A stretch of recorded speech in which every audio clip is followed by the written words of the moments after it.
how to turn any video into looping GIF.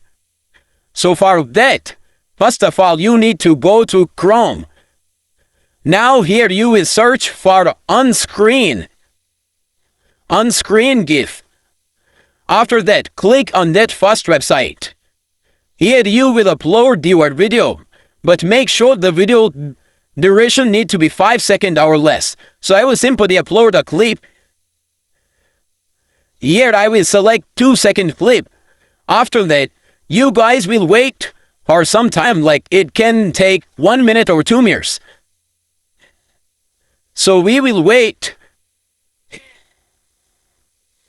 Once processing completed, after that, click on download. Here we go, our video will be converted to looping GIF. We can use that GIF in WhatsApp or any other social media. Thanks for watching.